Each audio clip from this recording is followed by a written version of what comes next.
Allez, bonjour à tous, j'espère que vous allez bien aujourd'hui. Revue de marché avec un Bitcoin qui continue ici de chuter, pas mal de volatilité sur les dernières heures. On va voir tout ça en détail, que ça soit court, moyen, long terme. On parlera bien sûr d'Ether, Hyperliquid également qui continue de surperformer le marché.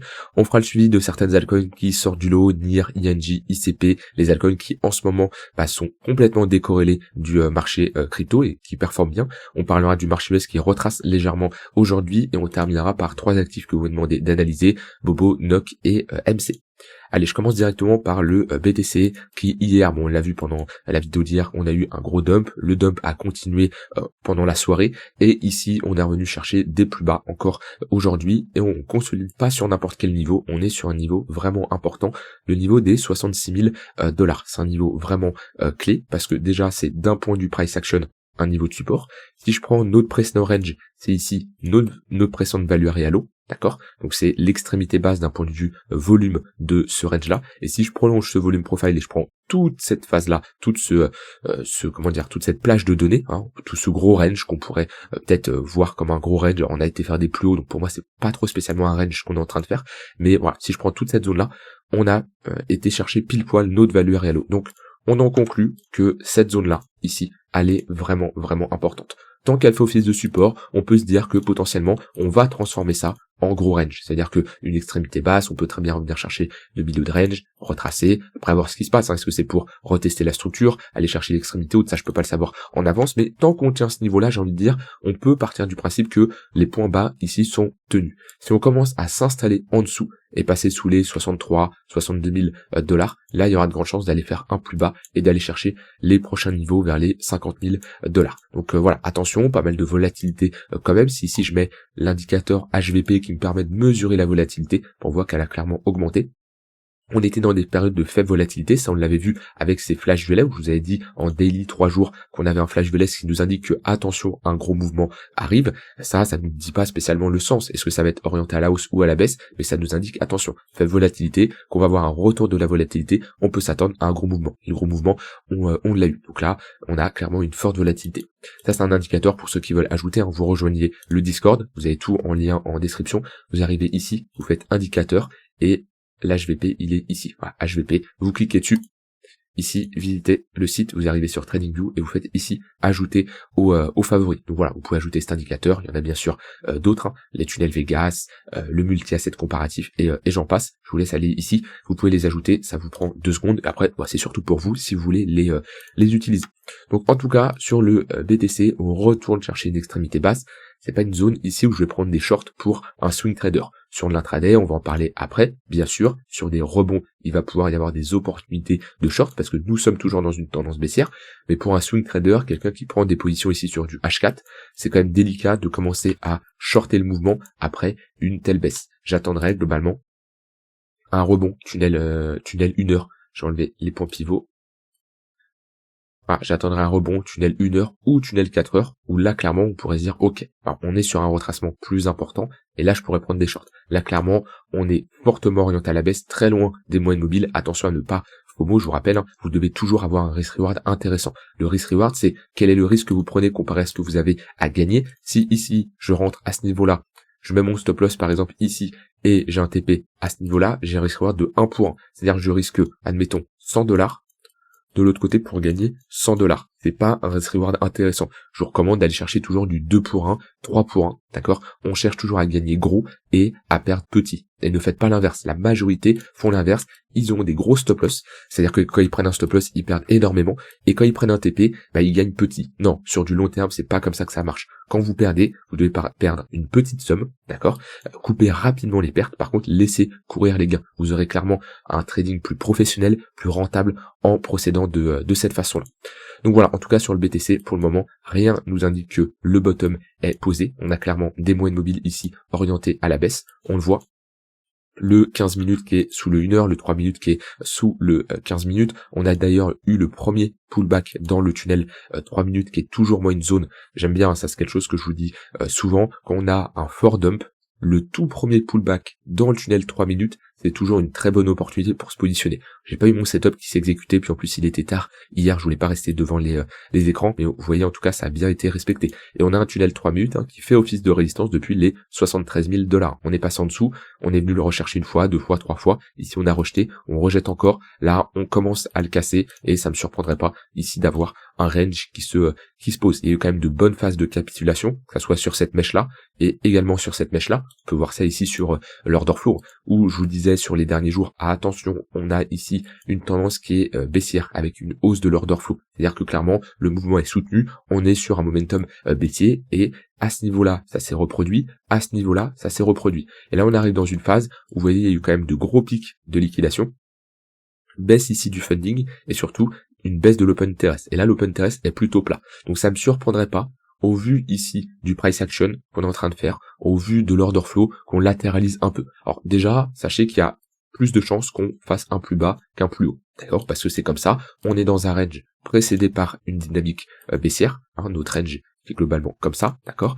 On peut le resserrer, voir ça comme une déviation. Voilà, globalement, on est ici bloqué entre deux bandes. Si vous avez du mal avec les ranges, vous mettez un volume profile, il va très bien vous le définir. Donc déjà, on a plus de chances de casser à la baisse. Maintenant, au vu de l'order flow ici, ça me semblerait pas impossible de réaliser une petite pause. Alors peut-être la petite pause on l'a déjà faite et on va continuer ici dès maintenant à la baisse, mais en tout cas open interest plutôt plat. Après avoir liquidé du monde, voilà, on peut clairement latéraliser. Mais en tout cas ici je ne prendrai absolument pas de longue. Attention à ceux qui veulent absolument trouver le bottom parfait. Ça peut se faire des fois sur. Alors faudrait zoomer ici, aller chercher du 5 minutes.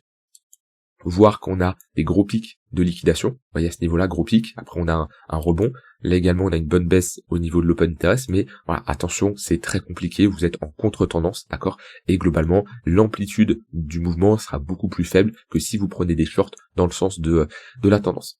Bon, en tout cas, BTC, c'est globalement moche, ok, on réintègre tout, et la clôture weekly ne va pas être incroyable. Maintenant, si vraiment on peut sauver ce creux-là, ça serait plutôt pas mal. Si on arrive à former une plus grosse structure comme ça serait un signal plutôt bullish. Maintenant, faut retourner chercher au-dessus des 83 000 et avoir une clôture weekly au-dessus, où là, clairement, on aura une pattern de retournement bien plus long terme et il y aurait de grandes chances de poser un bottom. Maintenant, c'est pas le scénario numéro 1 au vu ici du price action. Donc, le mieux, c'est de vous préparer. Comme d'habitude, c'est quelque chose que je dis souvent, mais si vous êtes prêt à la suite, si vous envisagez toujours le pire, si vous avez un plan A, un plan B, un plan C en fonction de comment le marché évolue, c'est-à-dire là, un plan A, si le marché pose un bottom, ici, et fait ça, un plan B, si le marché ne pose pas un bottom, et fait ça, ok, vous devez savoir quoi faire. Que ça soit sur votre prise de décision, sur comment vous allez allouer votre cash, sur quel crypto vous allez vous positionner, où est-ce que vous allez vendre, où est-ce que vous allez acheter, c'est tout simplement se préparer. Si vous faites pas ça,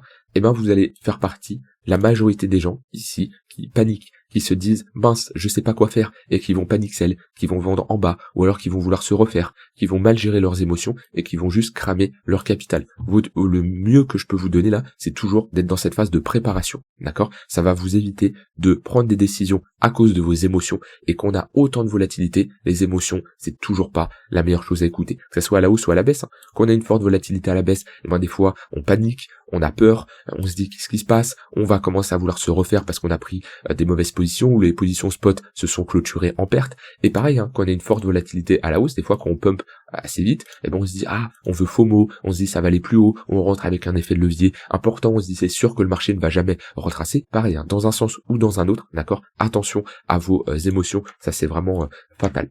Donc voilà en tout cas mon avis ici sur le BTC, toujours dans une tendance baissière. Moi les replis qu'on va avoir 3 minutes, 15 minutes, il y a des shorts à prendre. Si là dans les prochaines minutes, heures, on retourne chercher les 68 000 $, il y a une bonne confluence, point pivot daily, tunnel 15 minutes, sinon je surveillerai la confluence si on l'a demain avec le tunnel 15 minutes pour prendre des shorts dans le sens de la tendance. Voilà tout simplement sur le BTC. Au niveau d'Ether, Ether c'est pareil, c'est catastrophique, on revient chercher ici notre bad range, voilà, tout simplement, le niveau des 1800 $, Ether qui se fait clairement défoncer, on est bloqué entre deux bornes ici sur Ether, hop, l'extrémité haute, elle est globalement ici, d'un point de vue price action, d'un point de vue volume profile, on est sûrement passé en dessous de la value réalo, voilà, donc un signal bullish, ça serait de repasser au-dessus. Si on fait quelque chose comme ça, il peut y avoir un trade qui peut se prendre avec invalidation si on passe sous la structure et TP, poke ou extrémité opposée. Souvent, les value area low ou value area high, quand il y a des breaks, il y a des probas assez importantes de retourner chercher l'extrémité opposée. C'est quelque chose qu'on avait fait ici, à ce niveau-là. Hop, vous voyez, ici on réintègre la value area high à ce niveau-là, et on est venu de mémoire, ouais, j'allais dire on a méché pile poil dessus. Je pense que ça dépend de l'exchange, mais j'avais vu des exchanges où on a méché pile poil sur la value area low. Donc voilà, c'est quelque chose à prendre en compte. Qu'on a des réintégrations de value area low ou de value area high, on a des chances d'aller chercher l'extrémité opposée. Donc pour le moment, c'est pas du tout le cas. On est dans une pression vendeuse, pareil, avec des moyennes mobiles orientées à la baisse. Mais si on commence à repasser au-dessus, il y aurait clairement de grandes chances d'aller chercher l'extrémité opposée au niveau ici de notre value area high. Donc faut laisser le temps au marché de se développer. Maintenant attention, j'ai pas dit que c'est le plus probable. Pour le moment, le flux est baissier. Le plus probable, c'est d'aller faire à nouveau un plus bas et de continuer dans le sens de cette tendance. Là, on a un creux qui s'est dessiné. On est en train de le retester, à voir si on va transformer ça en W. Ça peut être un signal plutôt bullish sur du très court terme, bien entendu, ça va pas inverser toute cette dynamique baissière, mais ça pourrait être déjà un premier signal plutôt pas mal. Mais en tout cas, Ether, ouais, c'est globalement moche, hein, et on l'avait vu ensemble. Si on commence à perdre ce niveau-là, la prochaine zone, c'est les 1500 $. Quand je regarde ETH face au BTC, on est ici potentiellement en train de structurer un petit bottom court terme. On est venu presque revenir chercher la ligne de coup de cette structure en W. Et là, on a une première réaction acheteuse, mais trop tôt pour parler de bottom si je mets des moyennes mobiles. Vous voyez, on est dans le 4 heures, sous le tunnel daily. Un gros signal long terme, ça serait de break le tunnel daily qui fait office de résistance depuis ici, un moment, depuis qu'on l'a perdu en début d'année. Puis là, ouais, toujours dans une dynamique baissière, même si sur du court terme, on voit qu'il y a quand même une petite réaction. On est dans le tunnel 4 heures. Donc globalement, je patienterai moi de mon côté sur Ether. Au niveau de Hype qui continue clairement de surperformer face au BTC, ATH sur ATH, Hype qui est toujours très fort, ok. Même les retracements qu'il a, ils sont très vite ravalés et on a rapidement une réaction acheteuse. On le voit ici, hein, très rapidement, plus 7, 8%, rejet dans le tunnel 1 heure, donc c'est plutôt pas mal ce qu'il est en train de nous faire. Alors attention, on est quand même revenu chercher ici, sur du court terme, notre zone de rechargement de short. Sommet, creux, hop, Fibo, ici, vous voyez, entre les 0,118 et les 0,786. Donc là, on bataille dans cette zone-là, c'est pas surprenant, c'est une zone assez importante. Ce qu'il faut surveiller, c'est est-ce que ce niveau tient. Si on commence à structurer ici un M-top, il serait globalement un M-top 4 heures, je pense, ouais, peut-être pas un M-top daily, hein. Non, un peu trop juste. Mais un M-top 4 heures, là, on aurait un signal un peu plus important qui nous dira, attention, M-top 4 heures, on va potentiellement retracer. On le voit, on en avait fait un petit ici, un peu plus petit que celui-là, et quand on a cassé, voilà, on a commencé à retracer du sommet au point le plus bas, on a eu ici un retracement de moins 10%. Si on fait ça, on pourrait revisiter, globalement, on a cette zone-là. Ici, un niveau de support assez intéressant, on pourrait venir s'aligner avec le tunnel 4 heures, ça dépend en combien de temps on réalise cette pattern et en combien de temps on va chercher cette zone-là, et sinon après il y a le tunnel 4 heures. Si on perd le 1 heure, le tunnel 4 heures sera la prochaine zone à aller surveiller. Maintenant, le plus probable, hein, sur Hype, tant qu'on est dans un flux haussier, le plus probable c'est de faire la continuation de tendance et aller chercher des niveaux bien plus hauts. Donc voilà, pas grand chose à dire de plus sur Hype, hein. Il nous fait du Hype, c'est-à-dire il est dans son momentum haussier, il s'en moque complètement de ce que nous fait le BTC à côté, même si il a quand même retracé hier, hein, quand le BTC a un peu décroché, il y a eu un petit dump, ce qui n'est pas surprenant, mais quand on mesure le dump de Hype comparé au dump de BTC, c'est insignifiant. Et c'est là on voit que sur Hype, il y a de la demande. Et ça peut également vous permettre de de trouver des altcoins fortes. Quand on a un BTC qui chute et des altcoins qui ne chutent pas plus que ça peut vous montrer que, bah voilà, ces altcoins là, il y a un momentum et il y a de la demande tout simplement. Et les gens ne sont pas là à vendre ce type d'altcoin. Donc ça peut être quelque chose de très important à prendre en compte. En tout cas, Hype ici toujours dans une bonne dynamique haussière. Au niveau des altcoins fortes, on a des altcoins qui sortent du lot, un peu dans le narratif IA d'épines. Vous voyez, on a du NIR, j'ai vu on a du FET, qui est pas mal, on a du AKT, on a du Render. Ça me refait penser un peu au narratif qu'on a eu 2024 sur l'IA et les GPU, d'épines, tout ça. Et ça a l'air de repartir un peu. Alors, ça n'a rien à voir avec le bull market qu'on a eu, hein, parce que ces altcoins-là ont connu un bull market, et NIR a connu un bull market, hein, on peut clairement le dire, même si on n'a pas fait un nouvel ATH, quand on passe ici d'$1 à 7-8 $, qu'on va chercher un x8, pour moi ça, c'est un bull market. Quand on regarde du render, ça, c'est un bull market. Quand on regarde du AKT, ça, c'est un bull market. Et là, sur les derniers jours, on a l'air d'avoir ces cryptos-là qui qui performent plutôt bien, d'accord, qui valident des structures en W, donc à surveiller. Clairement, ça peut être de bons narratifs si ça continue. Puis après, le taf reste le même, hein. Quelque chose que je vous avais montré et enseigné la semaine dernière, et qui fait encore le taf, c'est-à-dire on prend les cryptos fortes du mois dernier, il y avait quoi? Il y avait Hype, il y avait Ton, je les ai là, hein. Il y avait Hype, il y avait ING, il y avait ICP, il y avait Ton, vous voyez, il y avait toutes ces cryptos-là, ok, il y avait Render, il y avait NIR, ok, je les ai pas tous affichés, mais globalement ils sont ici. Ah non, je les ai supprimés parce que je les ai mis là, on m'a demandé de les analyser. Mais voilà, il y avait ces cryptos-là qui performent bien, il y avait FET. Et qu'est-ce qui se passe? Donc ça, c'était le mois dernier. Qu'est-ce qui se passe encore hier, avant-hier, encore aujourd'hui? Eh ben, ces cryptos qui étaient fortes, c'est encore des cryptos fortes aujourd'hui. Alors, les cryptos qui étaient faibles le mois dernier, je prends l'exemple de Solana, Bitcoin Cash, vous voyez, hop, ici, c'est encore les cryptos faibles d'aujourd'hui. Bitcoin Cash se fait littéralement défoncer. Et ça, c'est vraiment une leçon que vous devez comprendre, que peu de personnes comprennent. Beaucoup, ici, vont être en mode, ouah, Bitcoin Cash, comment il chute énormément, il y a une opportunité de ouf à saisir, ça a tellement baissé, ici, je vais pouvoir en acheter à un prix faible. Et beaucoup raisonnent comme ça. Et le mois dernier, je vous disais, Bitcoin Cash, c'est moche. C'est une crypto intéressante pour prendre des shorts, mais pas à longue. Et vous voyez, encore aujourd'hui, on est dans le même cas de figure. Et ça, c'est toujours la même chose. Le momentum et le momentum. Quand on a des altcoins qui sont fortes aujourd'hui, ils ont encore plus de chances d'être fortes. Pas plus de chances, mais ils ont autant de chances d'être fortes demain, après-demain et après-demain. D'accord? Plutôt que de se dire, tiens, cette altcoin-là, elle a chuté, je vais l'acheter, elle a plus de chances de monter. Non. Une altcoin qui baisse a plus de chances de continuer à baisser que à augmenter. D'accord? Et une altcoin qui monte a plus de chances de continuer à monter que de baisser. D'accord? C'est une stratégie de momentum simple. Et c'est pour ça que moi, de mon côté, quand je trade, je prends les altcoins fortes, je prends les altcoins faibles, d'accord? Et je long les fortes, je short les faibles, mais je ne fais pas l'inverse. Et beaucoup se disent, tiens, ça a baissé, j'achète. Ou tiens, ça a monté, je short. Non, faites l'inverse, vous aurez clairement de meilleurs résultats. Donc là, dans les altcoins fortes, je vous fais la liste. Après, à vous d'aller sur les charts, à vous de déterminer si vous avez un setup qui s'enclenche, à vous de faire ce taf-là. Mais là, clairement, Hype, ING un peu plus faible sur les derniers temps, alors plus fort que la majorité des altcoins, mais plus faible que les altcoins que je vous cite. Hype, c'est pas mal. ICP, c'est bien. Toncoin, c'est bien.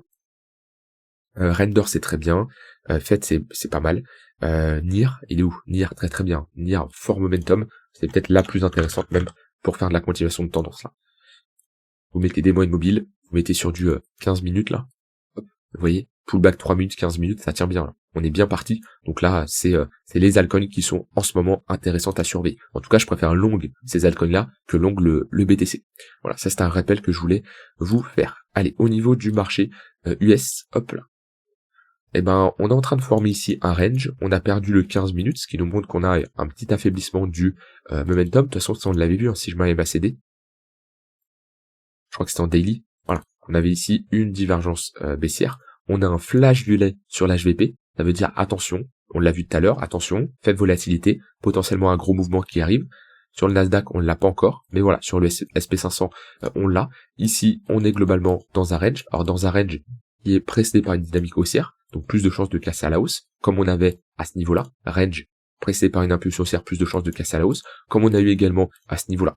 Bien sûr, au bout d'un moment, ce range va casser à la baisse. D'accord? Est-ce que ça va être lui? Est-ce que ça va être le prochain? Je ne sais pas. Donc c'est pour ça qu'on a une gestion de risque, c'est pour ça qu'on a des invalidations, qu'on a des stop-loss, parce que même si on peut toujours partir du principe que la tendance va se prolonger, au bout d'un moment, elle va s'arrêter. Et quoi s'arrête? Faut couper les pertes, plutôt que de hold une position perdante qui va se transformer à une tendance haussière dans une tendance baissière, où là vous allez vous faire dégommer. Donc pour le moment, on est dans un range. Sur le Nasdaq, on est plutôt fort, donc toujours dans une tendance haussière, donc c'est plutôt pas mal. On voit ici la décorrélation quand même entre les deux, mais dans tous les cas, aucun signe de retournement. Quand on perdra le tunnel 1 heure, là je vous dirai attention. Là on perd quand même des moyennes mobiles court terme et on a des chances d'aller chercher le 4 heures. Pareil pour le Nasdaq. Pour le moment, c'est pas du tout le cas. On continue de faire des plus hauts et des plus hauts, donc rien d'alarmant là-dessus. Au niveau des actifs que vous me demandez d'analyser. Alors j'ai ici une analyse de Bobo, j'ai pas trop d'historique là-dessus. Je vais aller voir ici ce que j'ai. Bobocoin, je pense que c'est un shitcoin ça. Très faible market cap. Est-ce que je suis sur la bonne crypto même? Du tout. 2024. Alors là, ça va être très dur de trouver. Là, je suis sur Bobocoin. Ah, ça a l'air d'être... Ouais, alors là, quand j'ai ce genre de situation, c'est toujours délicat à analyser ce genre de chart. Bon, on va prendre le ticker TradingView, parce que là, j'ai pas grand chose de plus. C'est dispo quoi, ça? Sur Coinex, MEXC, j'ai pas plus d'infos sur MEXC. Bon, pas trop de liquidité là-dessus, ça se voit, il y a des décalages entre les exchanges. Pas grand chose à faire là-dessus, honnêtement. Moi, je me positionne pas là-dessus. Ça m'est arrivé à un moment de me positionner sur des altcoins à faible market cap, mais là, il y a rien à faire là-dessus.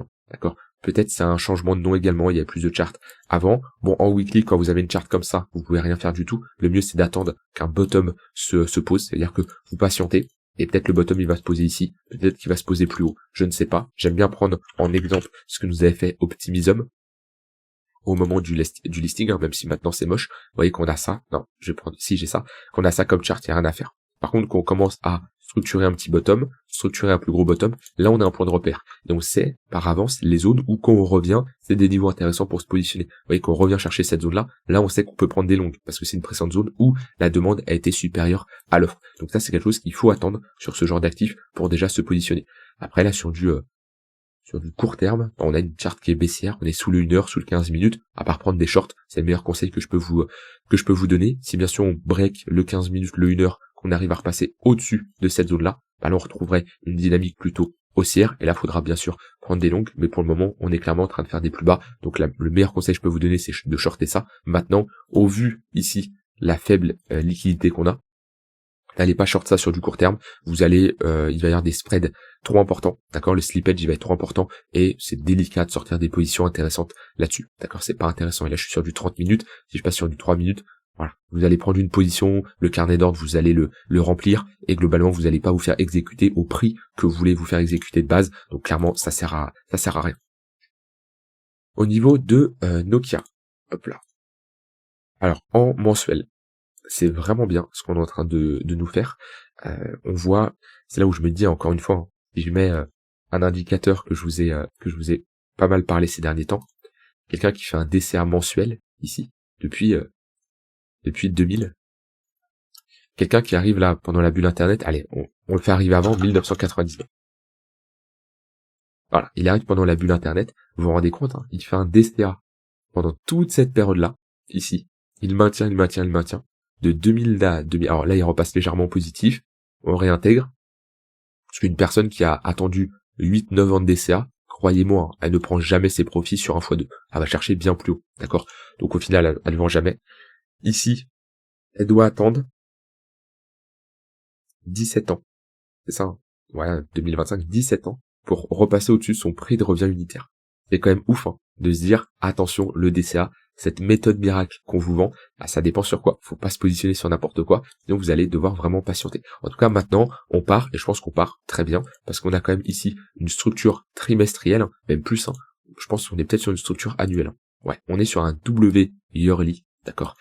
Donc là, c'est une pattern vraiment bullish. On est sûrement sur un bottom définitif, et on ne repassera plus jamais sous ces creux-là. Sauf faillite, sauf cas exceptionnel, d'accord. Mais en temps normal, une structure comme ça aussi importante, c'est très rare qu'on repasse en dessous de ces creux-là. Là, le bottom, il est clairement indiqué. Donc là, on a un momentum, on a clairement un bottom, il y a des chances de retracer. Ici, on peut revenir chercher, dans un premier temps, notre zone de rechargement de short, entre les 0,518 et 0,786, et là, on a un momentum très haussier. Des moyennes mobiles orientées à la hausse, on le voit, le 15 minutes qui fait office de support, on pullback même pas le 1 heure, on l'a pullback ici, et là on a un momentum qui est bien aussi. Donc sur du court terme, faire de la continuation de tendance. Sur du long terme, ça dépend si vous êtes déjà positionné ou pas. Si vous n'êtes pas positionné, attendre des pullbacks plus importants, et si vous êtes déjà positionné, prendre des profits sur la montée. Et ensuite, LVMH. Ah oui, en plus j'ai dit MC tout à l'heure, c'est LVMH, c'est juste le ticker ici. Alors, LVMH, il y a deux grosses zones intéressantes. Je le mets en mensuel. Deux grosses zones intéressantes. Alors, il y a cette grosse zone-là, à ce niveau-là, et une plus petite, vers les $180. Bon, celle-ci, je dis pas qu'on va y aller, mais voilà, c'est une zone quand même importante à surveiller. On a quand même bien retracé sur LVMH. Si je prends ce niveau-là, vous voyez, on a notre zone, nos 0,118 ici, c'est pour ça que c'est également une bonne zone. On a quand même perdu les 0,382, et là on voit le changement de dynamique. Alors déjà d'un point de vue price action, on le voit, sommet creux, sommet plus bas, creux plus bas. Et ici on a clairement une dynamique qui est baissière. Et si je mets des moyennes mobiles, de mémoire, j'ai pas tout là, non, tunnel 3 jours, hop. De mémoire, c'est la première fois depuis un très long moment que le tunnel daily repasse en dessous du tunnel 3 jours. On va check ça ensemble. Et vous voyez, pendant toute cette phase-là, La dernière fois, c'était le crack 2009, où il y a le daily qui passe sous le 3 jours, et après on repasse dans une tendance haussière. Et là, le tunnel jaune, toujours au-dessus du 3 jours. Là, c'est la première fois où on passe en dessous. Donc là, on a clairement un gros top de marché. Donc attention, on se positionne pas n'importe comment. C'est pas la même. Des fois, je vous dis, quand on a une bonne dynamique haussière comme ça, les replis de moins 25, moins 30%, c'est des bonnes opportunités pour vous positionner. Vous voyez ici, moins 25, moins 30%, c'est pas mal. Là également, c'est plutôt pas mal. Quand on a un changement de dynamique, c'est plus pareil. Là, on va attendre de retracer sur des niveaux importants, d'avoir des structures en W pour se positionner. Alors là, on est quand même sur un niveau important. D'accord, faut pas le négliger. On a eu cette structure en W à ce niveau-là. On a eu un pump, on reteste la structure ici. Ce qui serait bien, ça serait de repasser au-dessus de cette zone-là, où là on validerait une plus grosse pattern de retournement et on pourra aller chercher des niveaux plus hauts. Voilà globalement sur LVMH, mais attention à ne pas se positionner n'importe comment. On a ici une inversion de structure long terme, donc ça serait bien de repasser au-dessus des 650 pour inverser cette dynamique long terme qui est actuellement baissière. Voilà, on a fait le tour. N'hésitez pas à me donner votre avis sur le BTC actuel. Est-ce que vous positionnez? Est-ce que vous attendez des niveaux plus bas? C'est quoi globalement votre plan? Il y a un peu de tout, hein. Quand je vois sur la dernière vidéo, il y en a qui attendent bien plus bas. Il y en a au contraire qui disent ici, je peux faire un DCA. Il y en a qui ont fait un DCA et qui commencent un peu à paniquer. Il y a un peu tout comme profil, c'est plutôt intéressant. Donc n'hésitez pas à me donner votre avis. Je vous souhaite une très bonne soirée. N'hésitez pas à rejoindre le Discord si vous voulez ajouter ici les indicateurs. Et je vous dis à demain pour une prochaine vidéo. Bye bye.